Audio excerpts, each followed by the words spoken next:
Vamos a continuar con un segundo repaso de Derecho de los Contratos, más o menos la misma materia que está en el vídeo anterior relativo a repaso de los contratos, valga la redundancia, pero con la principal diferencia de que acá vamos a profundizar en los conceptos vistos. Así que empecemos.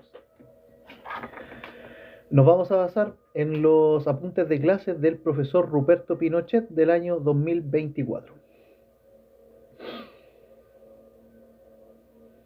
El contrato se define como un acuerdo de dos o más voluntades que crea derechos y obligaciones. Eso como definición doctrinaria.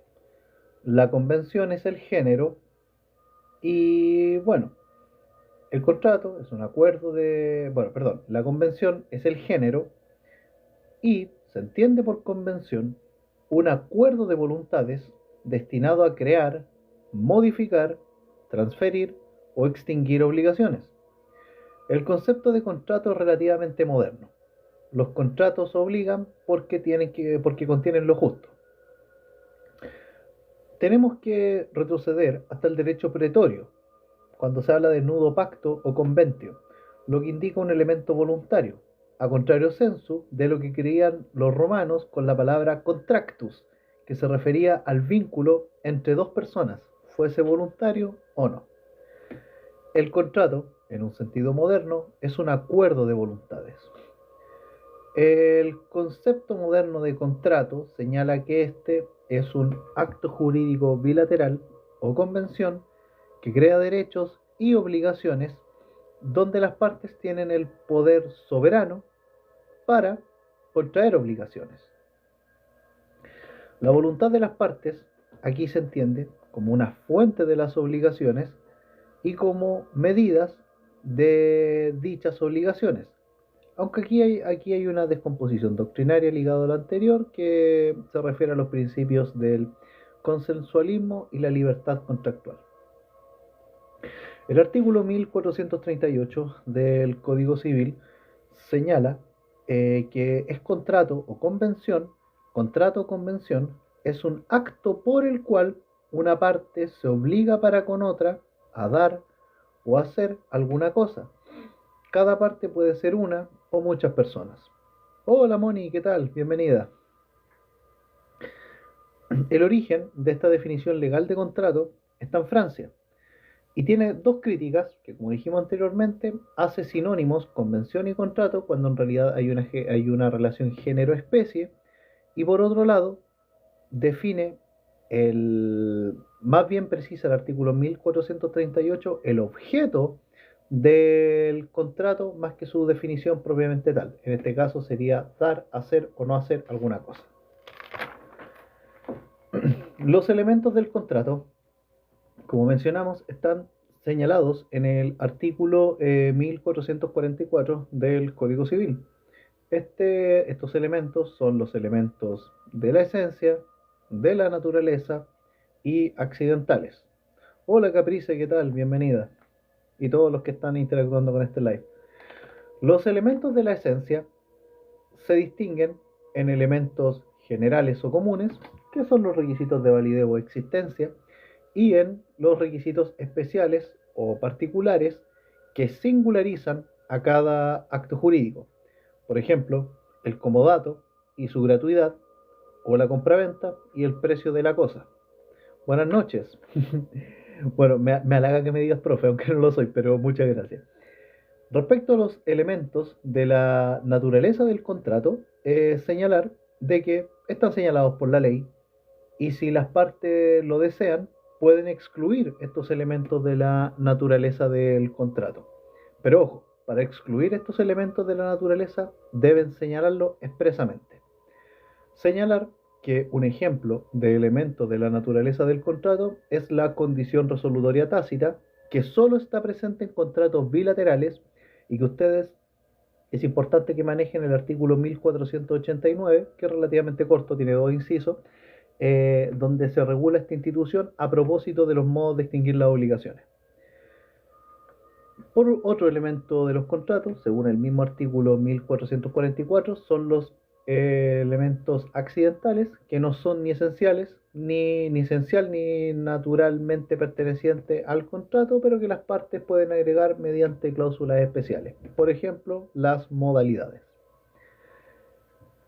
Bueno, señalar que la clasificación legal de los contratos está señalada en los artículos 1439 al 1443 del Código Civil.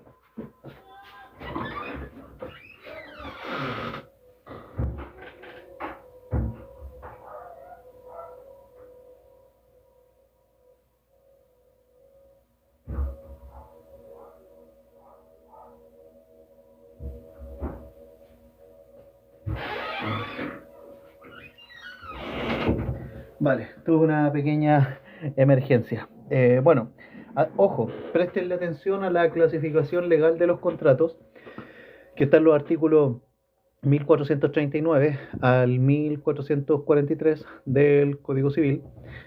Aquí son contratos si son unilaterales, bilaterales, en atención a cuántas son las partes que se obligan, eh,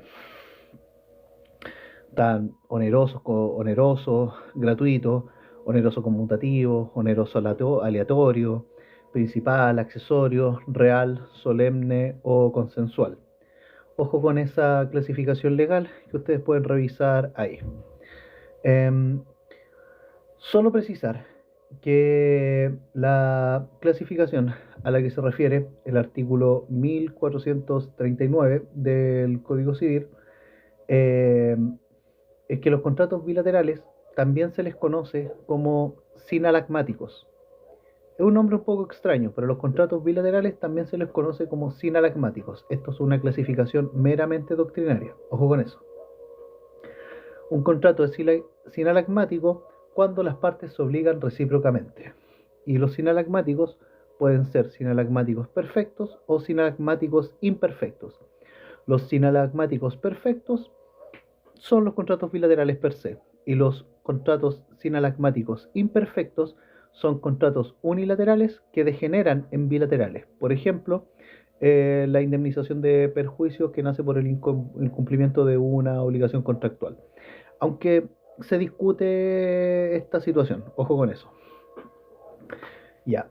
La importancia de la clasificación del artículo 1439 es que hay instituciones que solo operan en contratos bilaterales, como ya dijimos, la condición resolutoria tácita aquí.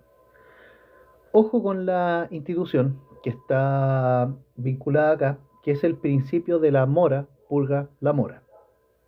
Ninguna de las partes está en mora, dejando de cumplir lo pactado, mientras la otra parte no cumpla su obligación o no esté llana a cumplir sus obligaciones recíprocas. Vale. ¿Se acuerdan que hablamos de los contratos sinalagmáticos perfectos e imperfectos? Bueno, vamos a retomar acá. Un contrato bilateral es sinalagmático perfecto y aquí todas las obligaciones nacen al mismo tiempo. O sea, al momento de perfeccionarse el consentimiento o de cumplirse la respectiva solemnidad o de entregarse la cosa, en atención a la clasificación del artículo 1443 del Código Civil, si el contrato es consensual, real o solemne. Puede ocurrir, sin embargo, que algunos contratos nazcan como unilaterales y que por circunstancias posteriores a su generación nazcan obligaciones que en principio no afectaban a la parte que no contrajo ninguna obligación. Aquí es donde aparecen los contratos sinalagmáticos imperfectos. O sea, contratos que en un principio eran unilaterales y que por circunstancias posteriores se vuelven, entre comillas, bilaterales. Esos son los contratos sinalagmáticos imperfectos. Básicamente son unilaterales que degeneran en bilaterales. Es una clasificación meramente doctrinaria, pero que está vinculada, va de la mano con esta definición legal, la del 1439. Vamos a hablar ahora de las clasificaciones doctrinarias de los contratos. Vamos a hablar de lleno ahora de la clasificación doctrinaria de los contratos. Los contratos, en primer término, pueden ser típicos o atípicos. Los contratos típicos también son llamados nominados y los contratos atípicos son llamados innominados. Los contratos nominados o atípicos están expresamente regulados por el legislador en las leyes, y los contratos innominados o atípicos no tienen una reglamentación expresa por parte del legislador, sino que surgen de la voluntad de las partes y su ánimo contractual creativo. Pero ojo, acá también tenemos que tener en consideración que tienen sus limitaciones, que son el orden público, la moral y las buenas costumbres. Y hay discusiones que surgen en torno a esto, cuál es el régimen supletorio que se le aplica a estos contratos atípicos. Bueno, estos contratos atípicos pueden ser inéditos, es decir, son inéditos en cuanto tengan un contenido extraño al legal, o pueden ser híbridos. Son híbridos estos contratos con elementos que la ley establece, pero con innovaciones en su contenido. Y hay algunos que, bueno, y sitúan una más, pero quédense con que los contratos atípicos pueden ser inéditos, completamente extraños a lo que está en el marco legal, o híbridos, con elementos que la ley establece, pero también unos foráneos o creativos. Por favor, díganme si no estoy hablando muy rápido, por favor, de si debería bajar un cambio. Antes de pasar ahora a la clasificación de los contratos en atención a su ejecución. Porque en atención a su ejecución, los contratos pueden ser de ejecución instantánea, diferida o de tracto sucesivo. Gracias, Caprices, muchas gracias. Vale. Entonces, hablemos de esta segunda clasificación doctrinaria en atención a si los contratos son de ejecución instantánea, diferida o de tracto sucesivo. Los contratos de ejecución instantánea son aquellos de una sola ejecución. Las obligaciones aquí se cumplen apenas se celebra el contrato. Se producen efectos inmediatamente y desaparece el vínculo contractual de inmediato. Por ejemplo, la compraventa de un bien mueble, puede ser un lápiz, por poner un ejemplo. El contrato nace, en estos contratos de ejecución instantánea, nace y se extingue en el mismo momento, quedando las partes liberadas. Un contrato de ejecución diferida, aquí hay que precisar que en un contrato de ejecución diferida, sus efectos se cumplen o de una sola vez o progresivamente, pero dentro de un plazo estipulado por las partes o según la naturaleza de la obligación.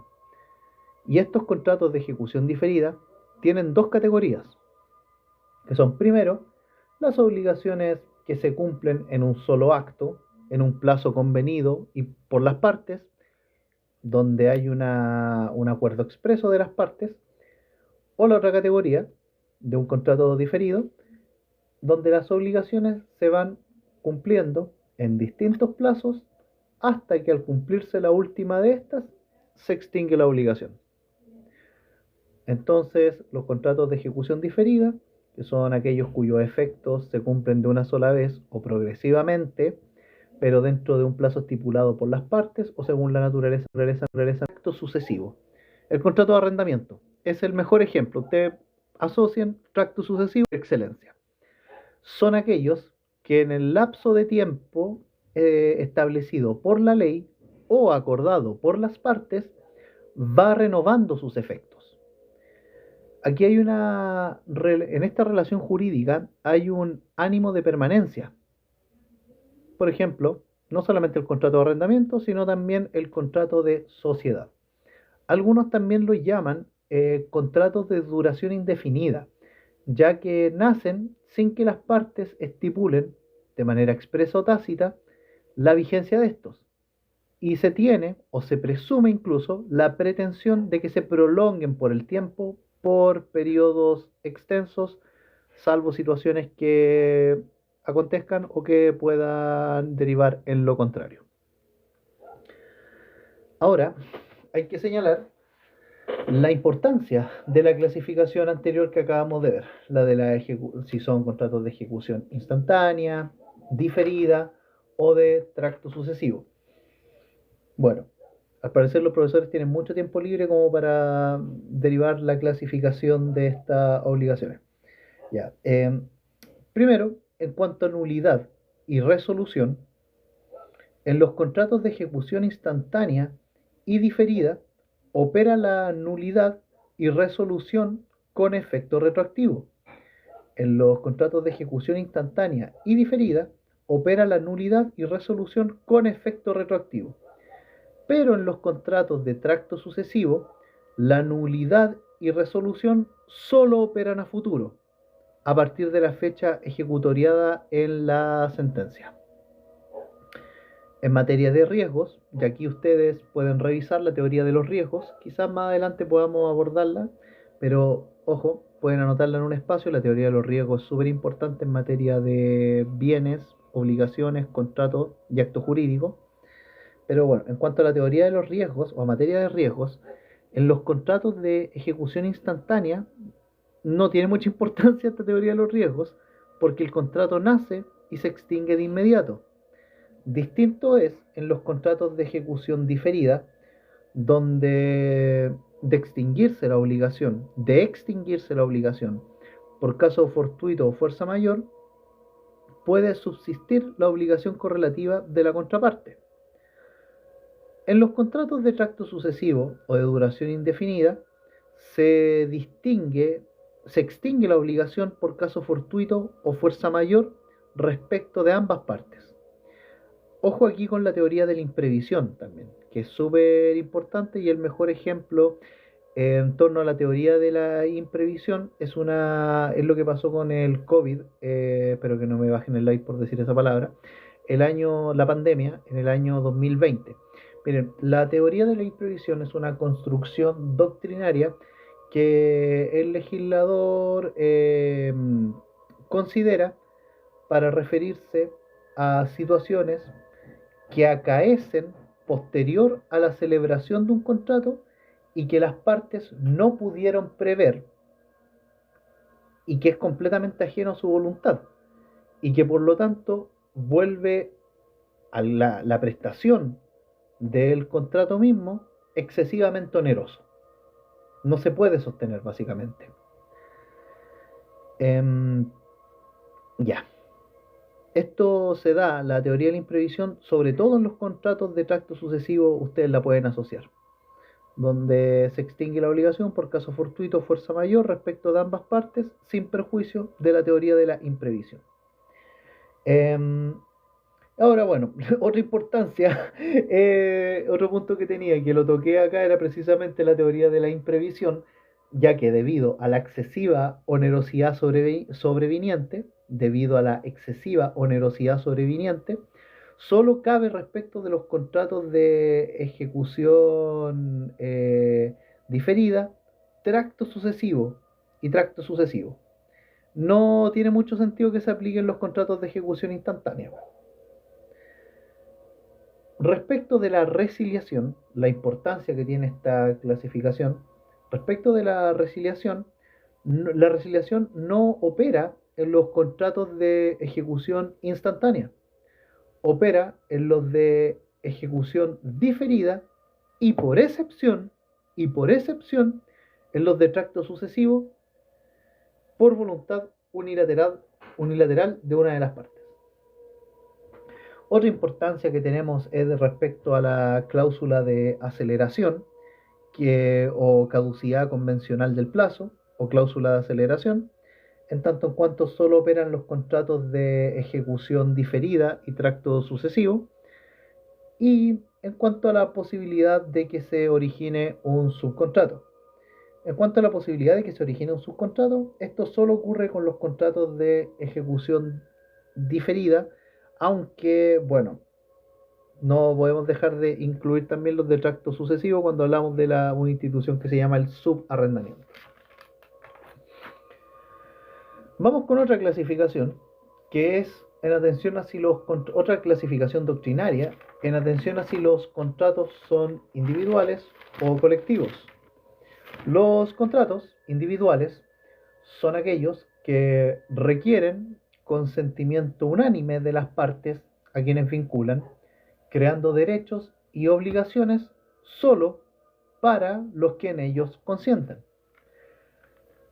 Los contratos individuales provienen del consentimiento unánime de las partes que se vinculan, creando derechos y obligaciones que solo les afectan a ellos, que son los que consienten en este contrato. Y los contratos colectivos crean derechos y obligaciones para las personas que no concurrieron a su celebración o no consintieron o que incluso se opusieron a la conclusión del contrato. Los contratos colectivos afectan a un grupo de individuos por el solo hecho de pertenecer a una comunidad o copropiedad, si ustedes quieren, por ejemplo, ejemplificar con otra situación. Los contratos colectivos son una excepción al efecto relativo de los contratos, ya que afecta incluso a personas que se opusieron a la celebración del mismo. Vamos con otra clasificación. Con otra clasificación que también es importante, es los contratos que son libremente discutidos o paritarios y los contratos de adhesión. Los contratos libremente discutidos o paritarios, nacen producto de una deliberación y negociación de las partes respecto al contenido del contrato. Aquí hay un cierto plano de igualdad y se permiten las llamadas tratativas preliminares.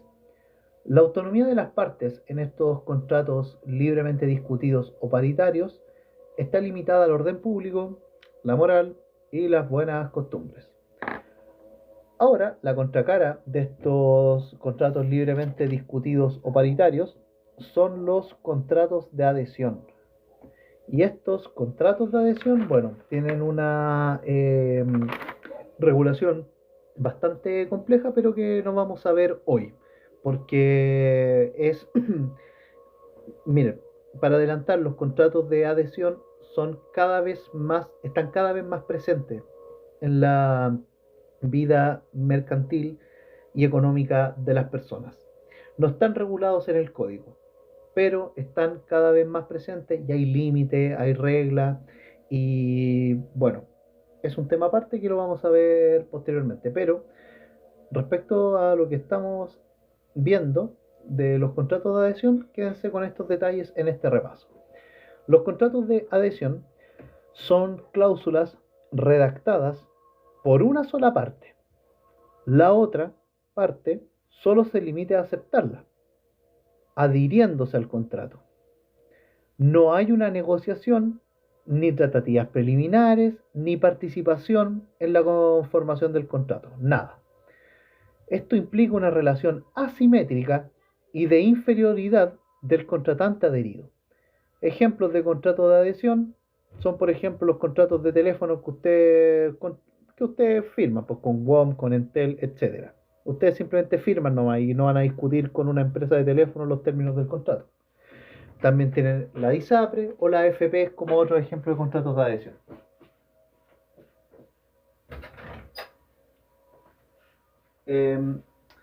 Bueno, el Código Civil no lo reglamenta, como dijimos, pero con el tiempo han cobrado mucha fuerza.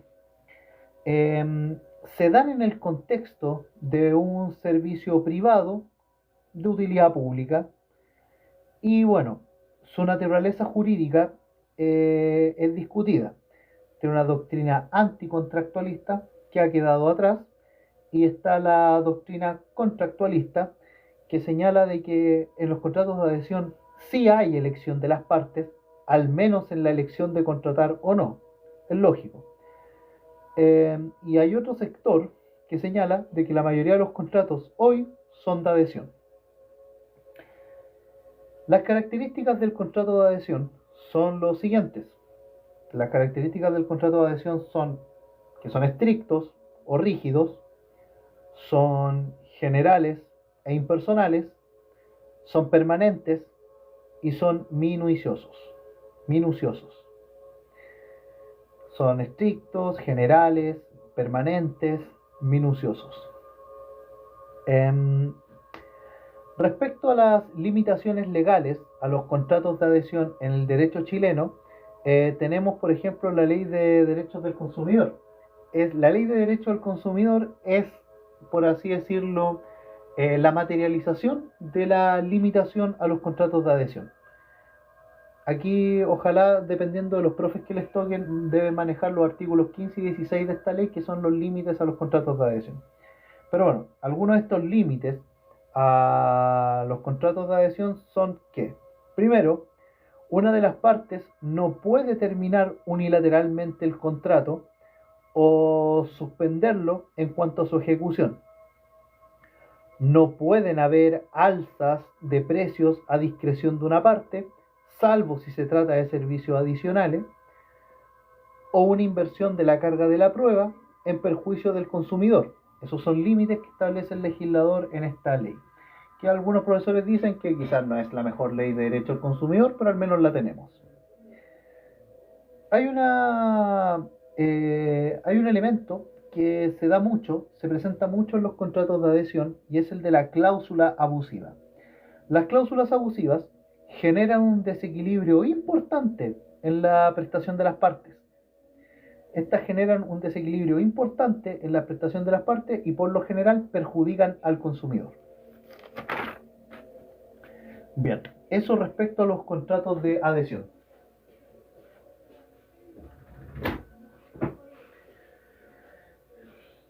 Ahora pasaremos a otra clasificación doctrinaria, que es la de los contratos que son o preparatorios o definitivos. Contratos preparatorios o definitivos. Los contratos preparatorios. En los contratos preparatorios, las partes estipulan a futuro celebrar otro contrato que por ahora no pueden concluir o está sujeto a incertidumbre. Lo que se protege es una relación futura y definitiva. El mejor ejemplo es un contrato de promesa. Por otro lado, tenemos los contratos definitivos, que son aquellos que se celebran cumpliendo con la obligación de un contrato preparatorio. La obligación es de hacer y consiste en suscribir dentro de plazo, o si se cumple una condición, el futuro contrato. La obligación en un contrato definitivo es hacer y suscribir dentro de plazo, o si se cumple una condición, el contrato futuro. ¿Ok? Vale. Otra clasificación doctrinaria importante es lo que da atención a los contratos que son intuito personae o impersonales. Los contratos intuito personae se celebran en atención a la persona. Aquí el elemento confianza personal es crucial. La persona del contratante o ambas partes son elementos esenciales del contrato, en razón de cualidades particulares o de especial pericia de uno de los contratantes. Si ustedes revisan la sección del Código Civil de que va de los artículos 1451 y siguientes, se van a dar cuenta que el error en la persona en principio no vicia el consentimiento, salvo si se trata de que la calidad de la persona es esencial para la celebración o ejecución de un determinado contrato. Por eso es importante en estos contratos intuito personae las cualidades particulares o de especial pericia de uno de los contratantes. Aquí ejemplos de contratos intuito personae son el matrimonio, los servicios de un abogado, etc. Ahora, los contratos impersonales. En los contratos impersonales, la persona del contratante es jurídicamente indiferente. No se celebra el contrato en consideración especial a la calidad de una persona. Ojo con eso. No, si yo quiero comprar, por ejemplo, un PlayStation, me da lo mismo que me lo venda, yo quiero el Play. Eso es un contrato impersonal. Bien, ahora, las consecuencias que derivan de esta clasificación entre contratos intuito personae o impersonales está en que, primero, el error en la persona no da derecho a pedir rescisión en el contrato si se trata de un contrato impersonal. Segundo, en un contrato impersonal se admite la ejecución de un tercero, se admite la participación de un tercero para ejecutar el contrato. Esto ustedes lo pueden relacionar con el artículo 1553, numeral 2 del Código Civil. Y tercero, en los contratos impersonales opera la transmisión y la cesión del contrato, cuestión que no se da en los contratos intuito personae. Ojo con eso, que ya lo vimos anteriormente. Vamos con otra clasificación relativa a los contratos que son de familia o de carácter puramente patrimonial. Contratos de familia o puramente patrimoniales. Los contratos de familia son relativos a la situación jurídica de una persona dentro de su familia y los miembros de la misma. Por ejemplo, matrimonio o acuerdo de unión civil. Y los contratos puramente patrimoniales están destinados a crear un derecho patrimonial que pueda ser avaluable en dinero. La totalidad del contrato regula aspectos de patrimonio. O sea, el contrato puramente patrimonial se basa, como su nombre lo dice, en cuestiones meramente de patrimonio y evaluación pecuniaria. Por ejemplo, la compra-venta. Aunque, ojo, aquí el profesor López Santamaría suele meter las capitulaciones matrimoniales, como si se dan en el contexto de están muy ligados al derecho de familia. Sí, pero por más ligado que esté al derecho de familia, no puede ser una institución o un contrato de carácter familiar porque regula aspectos patrimoniales de los esposos antes de casarse. ¿Se entiende? Por así decirlo, regula qué régimen matrimonial van a tener, patrimonial van a tener dentro del matrimonio. Es cierto, se dan en el contexto del derecho de familia, pero no son esencialmente un contrato de familia, sino es patrimonial dentro del contexto del derecho de familia. No sé si quedó claro. Moni, Caprice o los que estén acá, por favor. Antes de pasar a la siguiente clasificación doctrinaria, relativa a la... Buena. Gracias, Moni. Bueno, pasando a otra clasificación doctrinaria, tenemos los contratos de formación instantánea y progresiva. Buena, Caprice, vale, muchas gracias.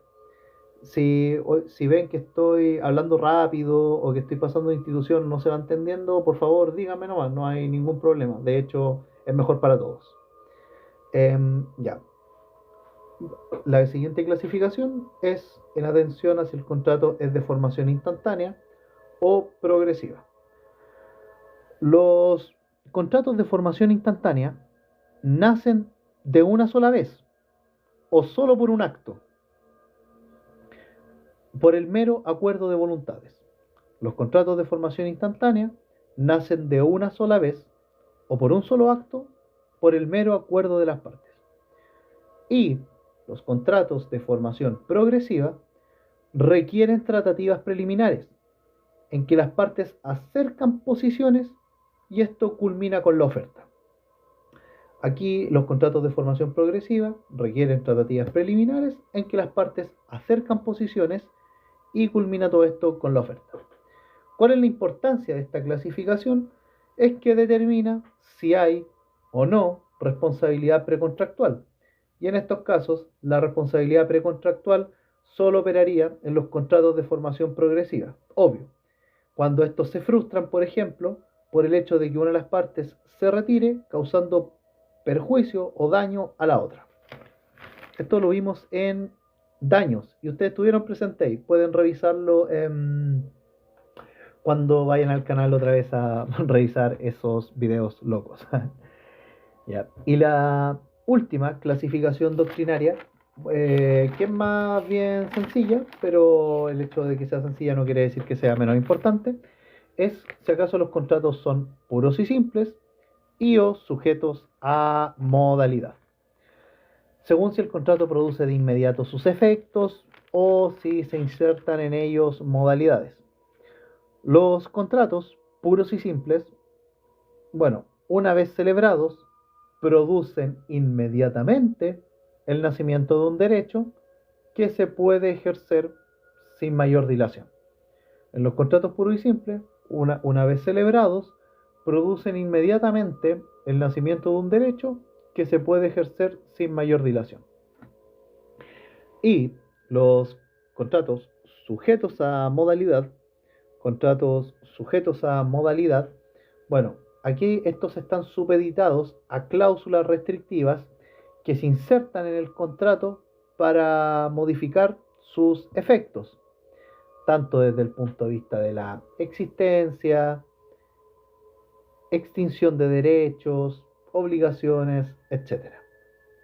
Pero están sujetos a cláusulas restrictivas que alteran de cierto modo el contrato, que se insertan para modificar sus efectos dentro de existencia, extinción de derechos, obligaciones, etcétera. Ya, con eso damos por terminada una profundización a la clasificación doctrinaria de los contratos que ya vimos en el primer repaso, pero que vamos a profundizar posteriormente con una observación a un apunte directo del profesor López Santamaría. Ahora vamos a pasar a las categorías contractuales. Luego de las categorías contractuales, vamos a pasar a los principios fundamentales de la contratación y con eso vamos a terminar este segundo repaso, que la verdad queda bastante poquito, así que vamos a darle nomás.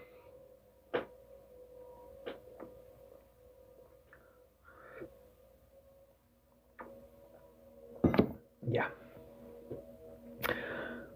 Las categorías contractuales son figuras que pueden presentarse en todo tipo de contratos sin importar su clase, aunque estas categorías contractuales son figuras de carácter genérico que alteran los principios generales de la contratación. Bueno, si pueden, por así decirlo, encerrar las categorías contractuales en unas palabras y dar una respuesta rápida, es señalar de que son creaciones doctrinarias que alteran los principios generales de la contratación. Son figuras doctrinarias que alteran los principios generales de la contratación. Figuras doctrinarias que alteran los principios generales de la contratación. Esas son las categorías contractuales. Las categorías contractuales, entonces, en genérico, son figuras doctrinarias que alteran los principios generales de la contratación, que los vamos a revisar después. Y algunas categorías contractuales que tenemos son contrato dirigido, contrato forzoso, contrato tipo, contrato ley, subcontrato y autocontrato. Vamos a partir con el contrato dirigido. El contrato dirigido afecta el principio de la libertad contractual. ¿Por qué? Porque el contrato dirigido asume un carácter imperativo. Las partes no pueden alterarlo, ni en sus contenidos ni en sus efectos. El contrato dirigido tiene como fin proteger al contratante más débil y es una respuesta a los contratos de adhesión.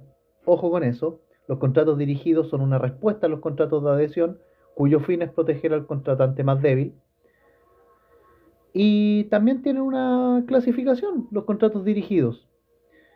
Un contrato puede ser dirigido según su efecto o contenido en el ordenamiento jurídico o según las personas que celebran el contrato. Un contrato dirigido, según el efecto o contenido que tenga en el ordenamiento jurídico, puede ser de trabajo, matrimonio, etc. Y un contrato dirigido, según las personas que celebran el contrato, tenemos, por ejemplo, el derecho preferente de los accionistas a comprar acciones de emisión propia, según la ley de sociedad anónima, o el derecho de compra preferente del Estado sobre un mineral, que esto ya se regula a mayor detalle en el Código de Minería. Entonces, las clasificaciones de los contratos dirigidos es en atención al efecto o contenido en el ordenamiento jurídico, tenemos aquí el contrato de matrimonio, de trabajo, o o en atención a las personas que celebran el contrato, y aquí hablamos de derecho preferente, sea de los accionistas a comprar sus acciones de emisión propia, según la ley de sociedad anónima, o del Estado a comprar ciertos minerales, que eso ya lo podemos ver con mayor precisión en el Código Minería. Vamos ahora con el contrato forzoso. Vamos ahora con el contrato forzoso. El contrato forzoso afecta la libertad contractual y restringe la autonomía de la voluntad. El contrato forzoso afecta la libertad contractual y restringe la autonomía de la voluntad. Son contratos que el legislador obliga a celebrar o da por celebrados. Y esto altera la regla general de que los contratos son voluntarios. Es una alteración directa. Los contratos forzosos restringen la libertad contractual. Y bueno, los tipos que tenemos de contratos forzosos son los siguientes. Los tipos de contratos forzosos son el contrato forzoso per se, donde la ley obliga a celebrar el contrato, pero deja cierto margen a la autonomía de la voluntad y su principio de la libertad contractual. Y tenemos un contrato forzoso ficto. ¿Cuál es el contrato forzoso ficto? Es aquel que la ley obliga a dar por celebrado sin ser necesaria la manifestación de voluntad. Entonces el contrato forzoso puede ser contrato forzoso per se, donde la ley obliga a celebrar el contrato, pero da cierto margen a la autonomía de la voluntad y su principio de la libertad contractual, pero es marginal el espacio que le da. Y un contrato forzoso ficto, donde la ley obliga a celebrar el contrato sin que sea necesario en lo absoluto la manifestación de voluntad de alguna de las partes. Los principales factores que determinan la celebración de un contrato forzoso son los siguientes: sea a consecuencia del ejercicio de un derecho, para el desempeño de un trabajo o cargo, para obtener o asegurar el cumplimiento de una obligación, para reparar perjuicios o enriquecimiento sin causa, o para suplir el silencio de los contratantes. Entonces, los principales factores que determinan la celebración de un contrato forzoso son que éste se genere a consecuencia del ejercicio de algún derecho, para el desempeño de un trabajo o cargo, para obtener o asegurar el cumplimiento de una obligación, para resarcir perjuicios o reparar un enriquecimiento sin causa, o para suplir el silencio de los contratantes. Bien, las conclusiones que tenemos acá, que podemos extraer del análisis de los contratos forzosos, son que, primero, la existencia de estos contratos se justifica por diversos factores, ya que hay bienes jurídicos que son superiores al principio de la autonomía de la voluntad, como cual el bien común, que no está definido en nuestra legislación, pero está presente en nuestra Constitución en su artículo primero. Y otra conclusión que extraemos acerca del análisis de los contratos forzosos es que constituyen una realidad insoslayable, son una realidad insoslayable en el derecho de los contratos y existen en toda clase de materias, pero es importante profundizar en ellos por un tema de interpretación de los jueces, etc. Vamos ahora con los contratos tipo. Vamos ahora con los contratos tipo. Los contratos tipo afectan la libertad contractual. Derechamente afectan la libertad contractual. En los contratos tipo, el acuerdo de voluntades, en cuya virtud las partes predisponen las cláusulas de futuros contratos o las condiciones generales de contratación, se ve limitada.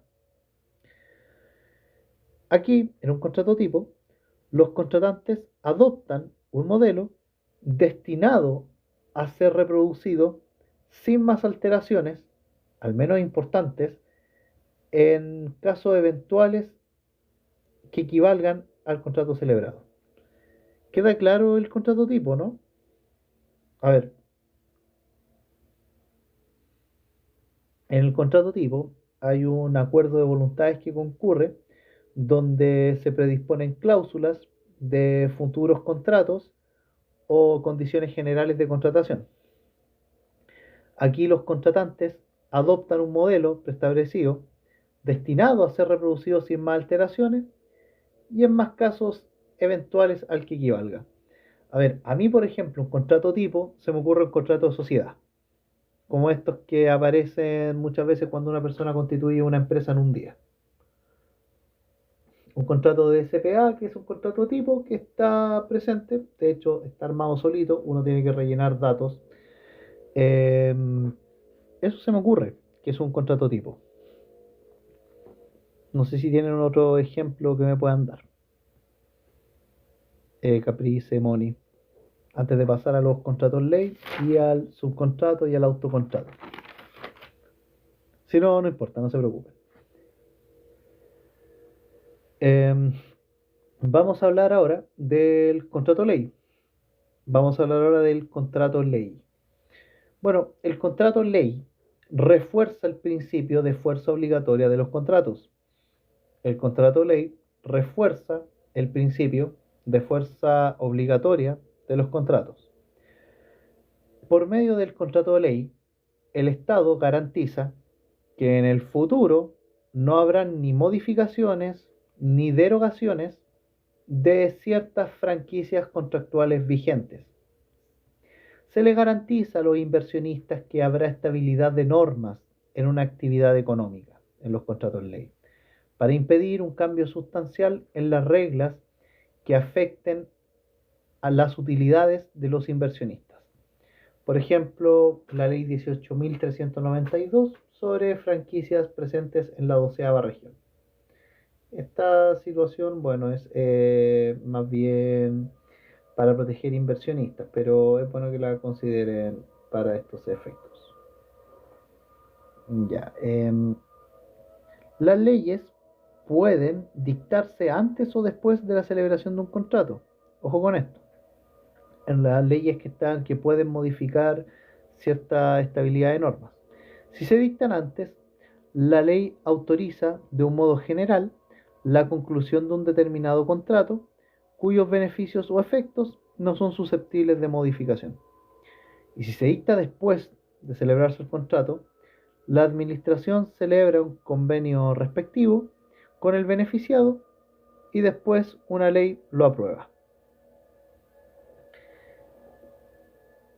Bien, bueno, la situación de los contratos ley en relación con la Constitución de 1980 tiene un parangón particular. El artículo 19, numeral 24 de nuestra Constitución señala de que el derecho de propiedad sobre las diversas especies corporales e incorporales consagra de que el legislador no puede alterar las regalías o franquicias obtenidas en virtud de un contrato ley, por lo que se entiende como un derecho adquirido. Es decir, si hay una ley que modifica un marco legal en una actividad económica y un inversionista firmó un contrato antes de esta ley, se le va a respetar su derecho. En virtud del artículo 19, numeral 24 de nuestra Constitución. Vamos ahora con el subcontrato. Vamos ahora con el subcontrato. El subcontrato altera o extiende el principio del efecto relativo del contrato. El subcontrato altera o extiende el principio del efecto relativo de los contratos. El subcontrato es un mero contrato derivado y dependiente de otro contrato previo, pero de la misma naturaleza. El subcontrato es un mero contrato derivado y dependiente de otro contrato previo de la misma naturaleza. Este subcontrato, bueno, da nacimiento, bueno, el contrato da nacimiento, perdón, da nacimiento a un contrato de contenido igual al contrato del cual deriva. O sea, el subcontrato deriva de otro contrato anterior, previo, de la misma naturaleza. Quédense con eso. Por ejemplo, el subarrendamiento. El subarrendamiento es un subcontrato.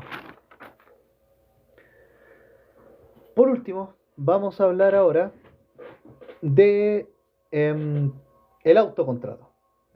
Vamos a hablar ahora del autocontrato. El autocontrato eh, extiende el principio de fuerza obligatoria de los contratos. El autocontrato extiende el principio de fuerza obligatoria de los contratos. Y a este respecto podemos señalar que en el autocontrato, un acto o contrato que un sujeto celebra consigo mismo, eso es un autocontrato. Es un acto jurídico que un sujeto celebra consigo mismo, no siendo necesaria la intervención de otra persona. También, en el autocontrato, aquí la actividad y declaración de una parte se da en dos calidades. Y esto basta para entenderlo y celebrarlo. Hola Leguleya, ¿qué tal? Bienvenida. El autocontrato es excepcional y también hay un único sujeto que actúa como parte directa o como representante de otra parte o como titular de dos patrimonios sometidos a regímenes jurídicos distintos. El autocontrato solo es válido si cumple alguno de estos tres requisitos o si cumple estos tres requisitos. Primero, que el representado haya autorizado la conclusión del contrato, que el representado haya autorizado la conclusión del contrato, que el representado ratifique el acto y que el contenido del autocontrato esté definido por la ley. Ahora, el autocontrato también tiene restricciones o prohibiciones.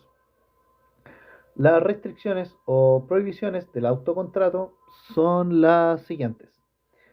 Que bueno, tener en consideración que la ley en ciertos casos prohíbe algunos autocontratos o los somete a formalidades habilitantes.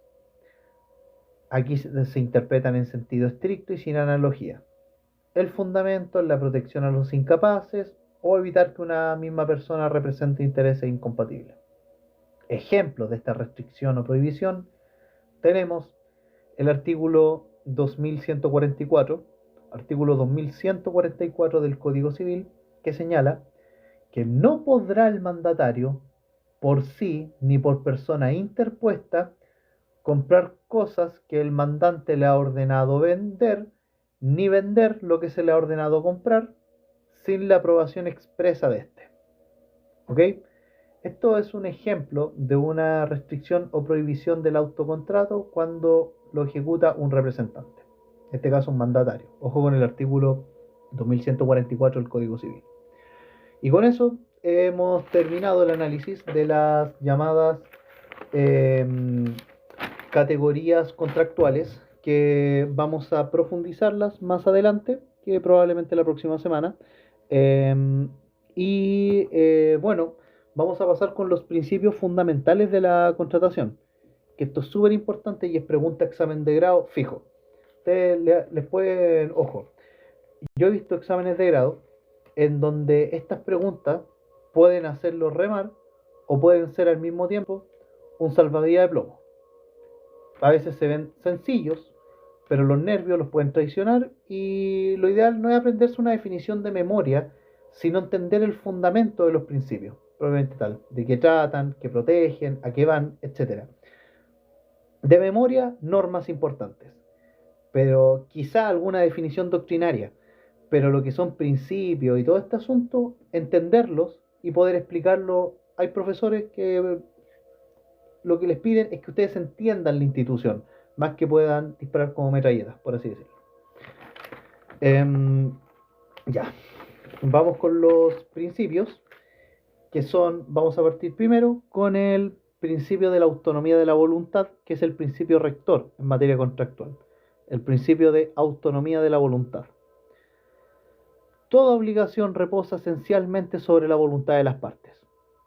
Esto es la premisa número 1 del principio de autonomía de la voluntad. Toda obligación reposa esencialmente sobre la voluntad de las partes. La autonomía de la voluntad es fuente y medida de derechos y obligaciones que el contrato produce. Es fuente también la autonomía de la voluntad de 4 principios o subprincipios fundamentales de la contratación, que son el consensualismo, la libertad contractual, la fuerza obligatoria de los contratos y el efecto relativo de los contratos.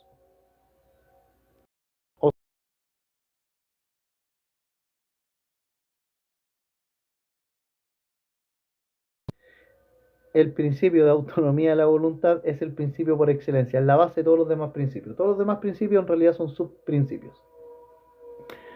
El principio de la autonomía de la voluntad nace con el liberalismo económico, según el profesor Ruperto Pinochet de la Universidad de Talca. El fundamento es que los individuos deben concluir sus intercambios de bienes y servicios con la mayor libertad posible. Aunque, ojo, es muchas veces inexacto que la libertad contractual produzca siempre efectos económicos socialmente útiles. Ojo con eso, esto es una discusión mayor, ya va al plano de la filosofía del derecho. Vamos ahora con el principio del consensualismo contractual y su deterioro. Principio del consensualismo contractual y su deterioro. El principio del consensualismo contractual sugiere de que los contratos surgen a la vida jurídica como simples pactos, en virtud de la voluntad manifestada por las partes. Los contratos se perfeccionan por el solo acuerdo de voluntades de las partes. Esto postula el principio del consensualismo contractual, que los contratos se perfeccionan por el solo acuerdo de voluntades entre las partes. Cualquier exigencia de formalidades externas, ojo con esto, cualquier exigencia de formalidades externas contradice la premisa todopoderosa de que solo la voluntad es la que crea derechos y obligaciones. Voluntad, consentimiento. Se habla muchas veces de voluntad y consentimiento como sinónimos, pero en realidad muchas veces voluntad se refiere más bien a actos jurídicos unilaterales y consentimientos a los bilaterales. Ya. En Grecia, los contratos eran excepcionalmente formales. Ojo con eso. La doctrina sugiere 2 grupos de contratos consensuales. La doctrina sugiere 2 grupos de contratos consensuales. Tenemos los propiamente consensuales, que se relacionan con la concepción moderna del contrato como pacto desnudo, por así decirlo. Espero que no me censure por haber dicho esa palabra. Y tenemos también otro grupo de contratos consensuales, los consensualmente formales. Que, bueno, acá existen contratos que, siendo consensuales, en cuanto no son ni solemnes ni reales, están inmersos en ciertos formalismos que requieren para que puedan tener plena eficacia. Ahora, hay excepciones al principio del consensualismo contractual y de ahí viene su deterioro. Y estas excepciones al consensualismo contractual son la existencia de los contratos solemnes y la de los contratos reales. ¿Por qué? Porque el ordenamiento jurídico, en el caso, por ejemplo, de los contratos solemnes, exige para el nacimiento y eficacia de determinados contratos que las partes se sometan a solemnidades prescritas por el legislador. Hay muchos contratos que requieren esto. Por ejemplo, la compraventa de un bien inmueble o de un vehículo motorizado, que requiere formalidad. No es simplemente la voluntad de las partes la que perfecciona este acto sobre estos bienes. Vamos a continuar con la libertad contractual y también su deterioro. Vamos a continuar con la libertad contractual.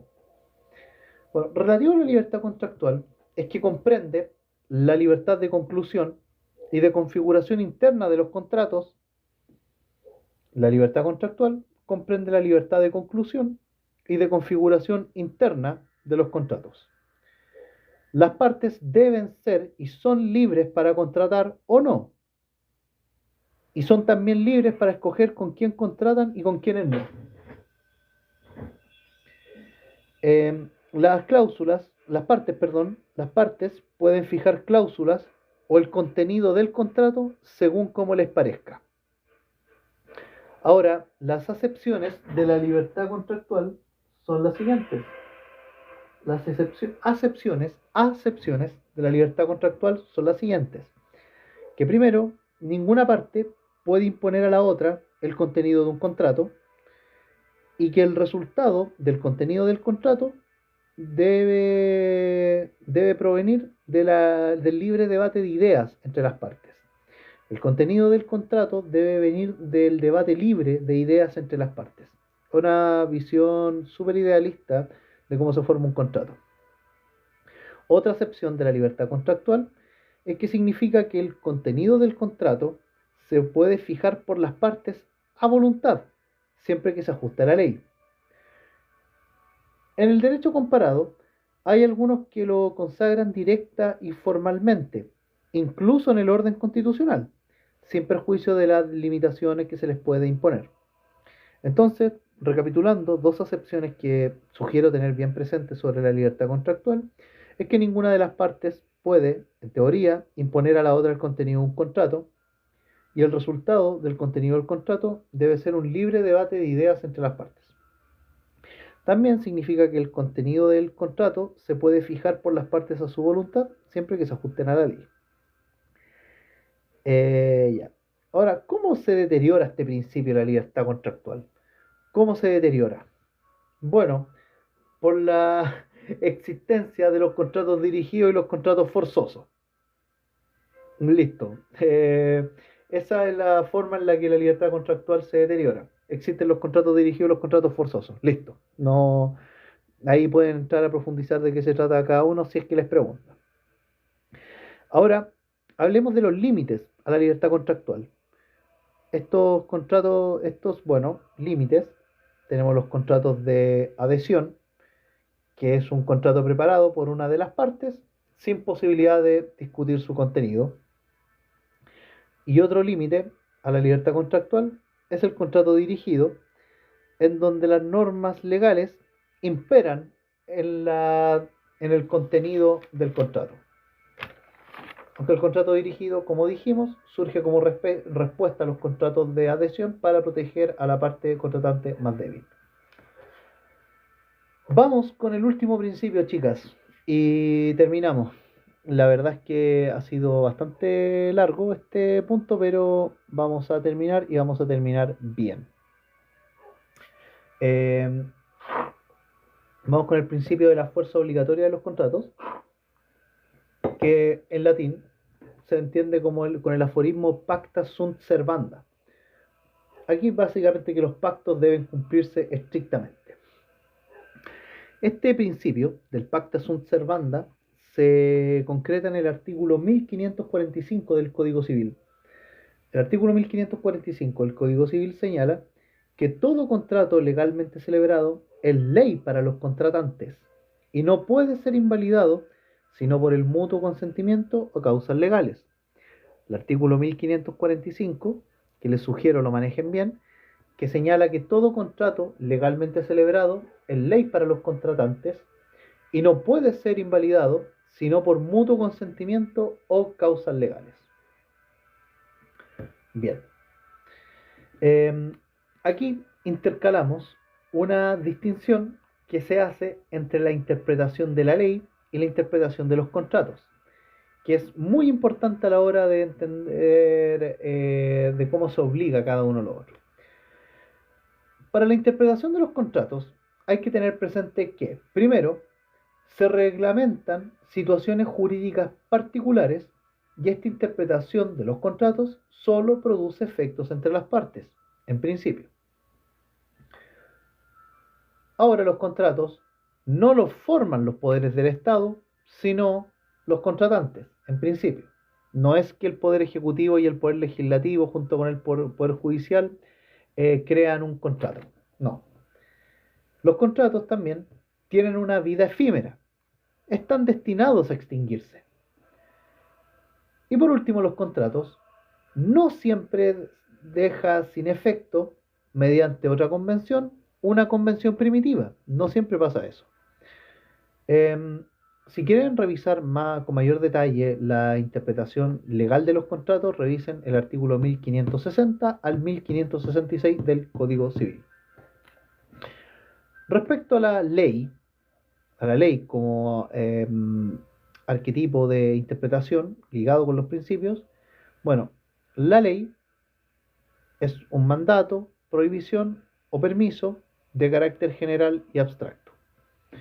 Es un mandato, prohibición o permiso general y abstracto. Relaciónenlo, por favor, con el artículo primero del Código Civil. La ley, la declaración de la voluntad soberana, que manifestada en la forma prescrita por la Constitución, manda, permite, prohíbe. La ley tiene un proceso de formación. Está en el artículo 63 de nuestra Constitución.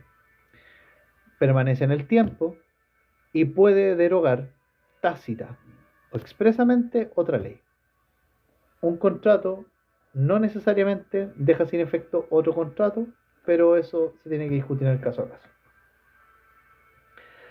Vamos con lo último, y como consecuencia de lo anterior, y con esto terminamos, chicas. Ya. Consecuencia de todo lo anterior es que, primero, desde el momento en que un contrato no contiene nada contrario a la ley ni al orden público, aquí las partes están obligados a respetarlo y a observar la ley. Desde el momento en que un contrato no contiene nada contrario a la ley ni al orden público, las partes están obligados a respetarlo y a observar la ley. ¿Cómo observar la ley? Actuar de buena fe, por ejemplo, según el artículo 1546 del Código Civil. Solo pueden ser revocados los contratos por el consentimiento mutuo de las partes. Solo por el consentimiento mutuo de las partes o causas legales. Y deben cumplirse de buena fe los contratos, obviamente, que es un principio rector de nuestro derecho civil, pero que lamentablemente nuestra patria no lo respeta mucho. Por otro lado, el respeto a la ley creada por los contratantes, porque el contrato es ley para los contratantes, el respeto a esta ley creada por los contratantes se impone a los jueces encargados de interpretar esta ley o contrato. Los jueces no pueden modificar los términos ni cambiar sus elementos. Pero ojo, esta intangibilidad de los contratos no es absoluta. No lo es. Porque los contratos se pueden cambiar por el juez o el legislador en los siguientes casos. Por ejemplo, el juez, con la teoría de la imprevisión, que ya la señalamos, o en algunos casos donde nuestra jurisprudencia admite la posibilidad de revisar contratos en materia arbitral. Y con eso, chicas, hemos terminado el segundo repaso de derecho de los contratos parte general. La verdad es que hemos visto solo la parte general, no hemos visto los contratos en particular, y no le di mucho hincapié a la clasificación legal, que hay muchos detalles más y es muy precisa, se disgrega mucho. O sea, si ustedes manejan bien los artículos 1439 al 1443, les aseguro que van a entender, se les va a facilitar mucho la vida, de verdad. Pero eso, muchas gracias por quedarse, muchas gracias por compartir el live, por estar acá y nada, pues, nuevamente este live se va a subir a YouTube. Ya mientras grabamos el otro se subió, así que se lo agradezco. Moni, Caprice, de verdad, muy agradecido porque ustedes estén presentes acá y nada, pues, cualquier duda o consulta ustedes pueden decirnos nomás. Que estén muy bien, tengan una muy buena noche, descansen.